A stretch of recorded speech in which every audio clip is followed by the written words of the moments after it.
안녕하세요. 반갑습니다. 이준희라고 하고, 근데 오늘부터 이렇게 여러분들과 함께 만나가지고, 좋은 책도 읽고요. 이게 아침에 좋은 말도 하면서 이렇게 하루를 활기차게 보내도록 하겠습니다. 그래서 오늘 근데 제가 평소에 좋아하고 존경까지 하는 고명한 작가, 그 작가의 고전이 답했다.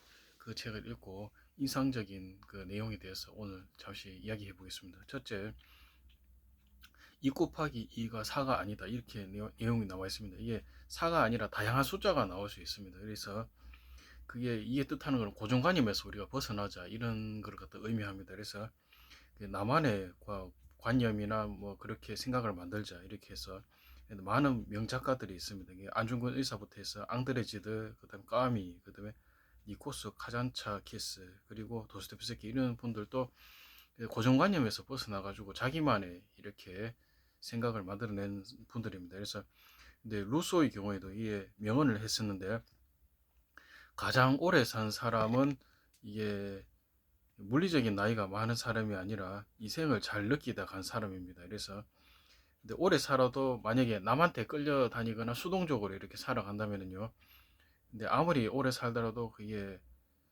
뭔가 인생을 잘 산 것이 아니고 그 의미가 없습니다. 없고요.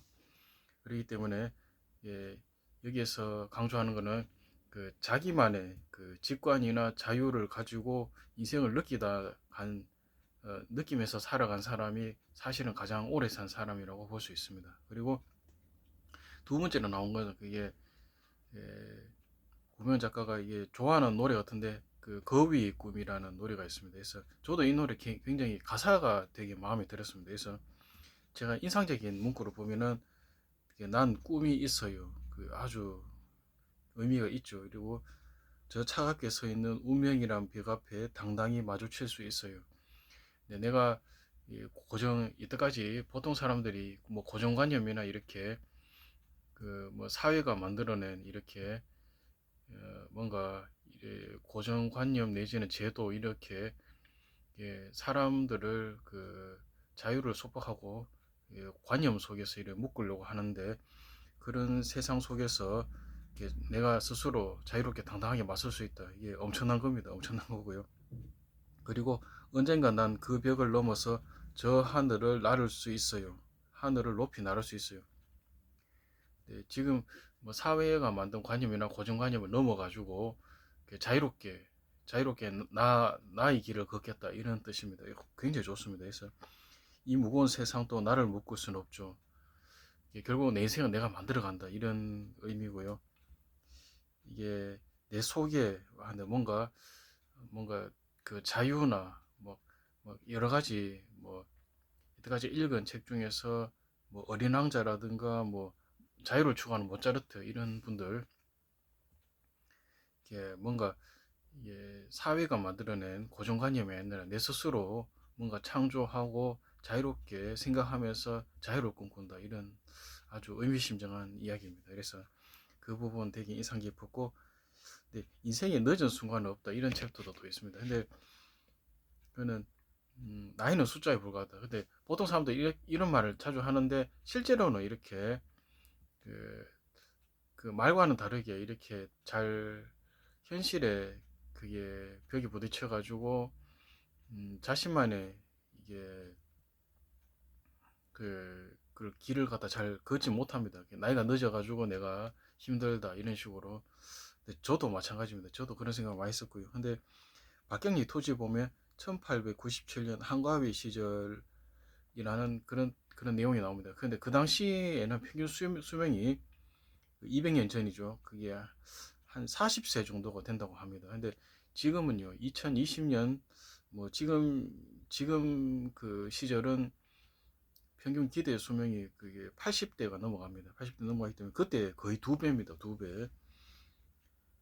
토지의 서금순이, 몸은 비록 늙었지만은 목소리, 구성지고 이렇게 이게 생생하게 살아있는 그런 거는 이팔 청춘입니다.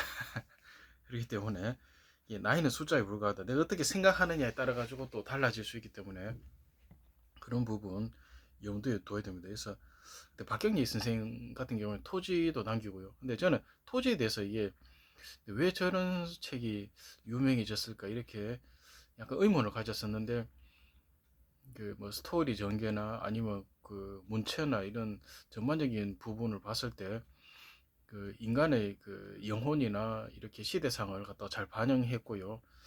여러 가지 장점이 있다고, 그게 문학을 갖다가 많이 접한 분한테 그런 이야기를 들었습니다. 그래서 그 박경리 토지에 대해서 이렇게 새롭게 보게 되었습니다. 그래서 박경리 선생도요, 이게 비록 암에 걸려가지고 이게 수술을 받았지만은, 이게 보통 암 걸리고 이렇게 하면은 더 이렇게 힘들어지고요.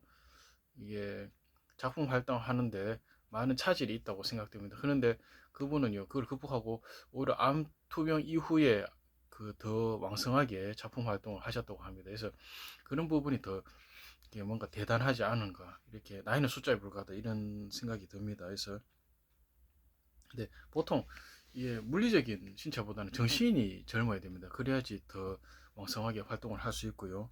창의적인 발상을 또 할 수 있겠습니다. 그래서 근데 이렇게 여기서 고명환 선생님이 말하는 그게 고전 읽기에 대해서, 고전을 읽는 것은 그 시간을 지배하는 것이고 그 세월을 역행하는 것입니다. 역행하는 것이고, 이게 고전 속에 평소에 이렇게 살다 보면은 이게 잘 깨달아지지 않는 그런 게 삶의 지혜가 고전 속에 되게 압축되어 있습니다. 지혜 그 수십 수백 년의 그 지혜가 압축되어 있고요.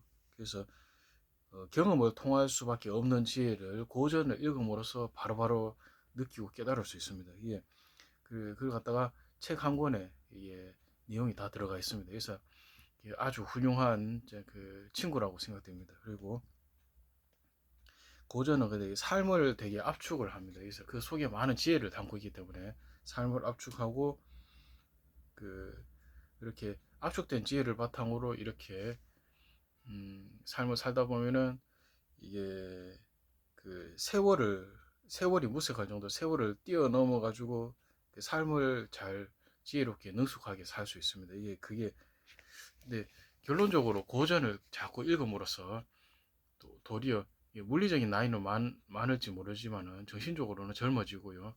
영혼이 되게 살아있고, 영혼이 이렇게 풍성해집니다. 풍성하고 그 자유롭고 여유 있게 그렇게 살아갈 수 있겠습니다. 그래서 오늘 그 정리한 내용은 그 고명한 작가 고전이 답했다 이 책에서 제가 인상 깊게 읽은 문구입니다. 그래서 이걸 갖다 다시금 이렇게 읽으면서 또 생각을 잠기다 보니까 고전에 대해서 이렇게 다시금 음미하는 계기가 되는 것 같습니다. 오늘도 좋은 시간 보내시기 바랍니다. 감사합니다.